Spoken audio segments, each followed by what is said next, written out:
Hello friends, welcome to NEET Career. There is a notification on the official website of MCC regarding the seat admission from the colleges and it gives an indication that the counseling may start soon. तो इस video में हम लोग बात करेंगे कि NEET UG का counselling कब स्टार्ट हो सकता है। बहुत सारे स्टेट्स का रजिस्ट्रेशन ऑलरेडी हो चुका है और कई स्टेट का रजिस्ट्रेशन चल रहा है। Like registration is completed in state of Karnataka and Kerala, Tamil Nadu, Pondicherry का चल रहा है, Gujarat ongoing and IP university. लेकिन अभी तक ऑल इंडिया के काउंसलिंग का रजिस्ट्रेशन स्टार्ट नहीं हुआ है।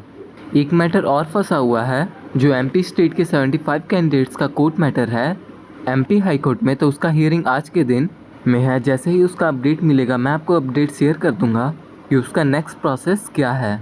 अगर कोर्ट का डिले नहीं होता है further, because in order for the MCC counselling to start, जितने भी 75 कैंडिडेट्स का रिजल्ट पेंडिंग है, अगर उनका रीनीट होता है या नहीं भी होता है, जब तक उनका रिजल्ट पब्लिश नहीं हो जाता है ये काउंसलिंग स्टार्ट नहीं हो सकता MCC का। और जहाँ तक बात रही स्टेट काउंसलिंग, तो स्टेट काउंसलिंग स्टार्ट हो सकता है। क्या MCC के पहले ऐसा कभी नहीं हुआ अभी तक, और ऐसा रूल भी नहीं है, एक सीक्वेंस में चलता है। जब तक फर्स्ट राउंड की काउंसलिंग MCC के स्टार्ट होकर रिजल्ट नहीं आ जाती, तब तक कोई भी स्टेट का काउंसलिंग, जब मैं काउंसलिंग की बात करता हूँ तो is just not a registration process. Registration process तो कई ने कंप्लीट कर लिए हैं, लेकिन चॉइस फिलिंग स्टार्ट नहीं हो सकता। जब तक चॉइस फिलिंग स्टार्ट नहीं होगी तो काउंसलिंग स्टार्ट प्रॉपरली नहीं करा जा सकता।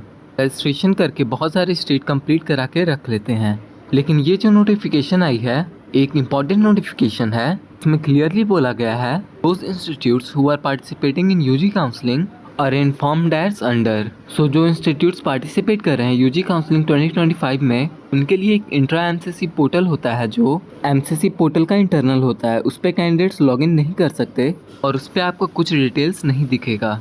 तो वहाँ पर जाकर के इंस्टीट्यूट्स को लॉगिन करना है और अपने सीट्स का डिटेल्स कंट्रीब्यूट करना है। जो सीट्स उनके पास हैं, जो सीट्स बढ़ी हैं, ये सारे डिटेल्स उनको वहाँ पे सबमिट करना है। और इसकी लास्ट डेट कब तक है? लास्ट डेट है 16 जुलाई। मतलब ये नोटिफिकेशन पब्लिश हुई थी 9 को, येस्टरडे, और एक सप्ताह का टाइम उन्होंने दिया है 6 PM। और उसके बाद ये पोर्टल क्लोज हो जाएगा और कोई भी इंस्टीट्यूट अपने सीट डिटेल्स को वहाँ पे पब्लिश नहीं कर पाएंगे। जो भी सीट डिटेल्स पब्लिश होगा उसी को कंसिडर करके MCC अपना सीट मैट्रिक्स निकालती है। कुछ को हटाएंगे, कुछ को इंक्लूड करेंगे। तो इस letter written to the principal, Dean Director, Medical Superintendent, who are the designated authority for all India medical and dental colleges, deemed universities, central institutes, AIIMS, JIPMER और BSc Nursing। BSc Nursing का भी counselling साथ में होता है IP university के सभी के लिए। तो regarding the availability of the 15% UG seat government का and 100% UG seat for the deemed university, central university, ESIC, AIIMS and JIPMER और BSc नर्सिंग, इन सब के लिए सुप्रीम कोर्ट के डायरेक्शन को रेफरेंस में लेते हुए ये नोटिफिकेशन आई है। और उसमें उनको क्या क्या मेंशन करना है ये मैं बता देता हूँ।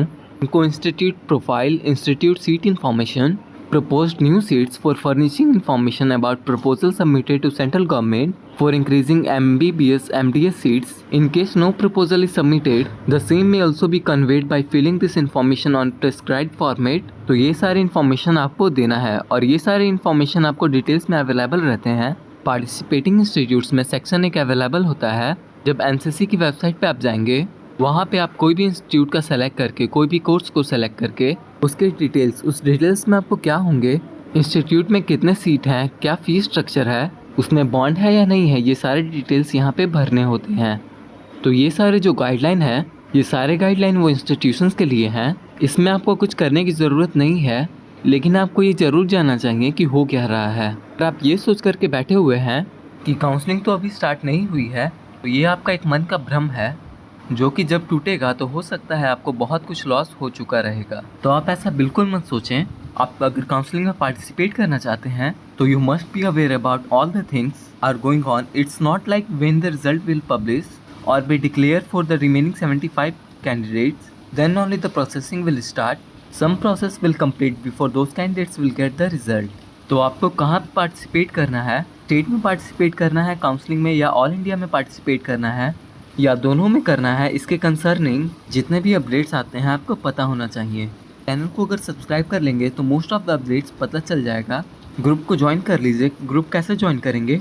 वीडियो के डिस्क्रिप्शन में लिंक दिया हुआ है, आप वहां जाकर चेक कर सकते हैं और आप हमसे काउंसलिंग गाइडेंस ले सकते हैं। तो जितनी जल्दी आप हमसे कांटेक्ट कर सकते हैं उतना जल्दी अच्छा होगा, क्योंकि आपको कोई भी चीज़ें मिस नहीं होंगी। अगर आपको रिसर्च करना है, कॉलेजेस विजिट करना है, तो उसके लिए टाइम मिल जाएगा। Otherwise when you get to see counselling का नोटिफिकेशन आ गया है, साथ में ब्रोशर भी पब्लिश हो गई है, शेड्यूल भी पब्लिश हो गया है और कल से रजिस्ट्रेशन स्टार्ट है। क्योंकि ये सब जो चीज़ें होती हैं वो अचानक से आती हैं। शेड्यूल भी आ जाएगा, ब्रोशर भी आ जाएगा, रूल्स भी आ जाएंगे, सब कुछ आ जाएगा। फिर अचानक से एक एक करके सारे स्टेट्स जो पेंडिंग हैं, जिन्होंने रजिस्ट्रेशन नहीं कराई, उन सब का स्टार्ट हो जाएगा।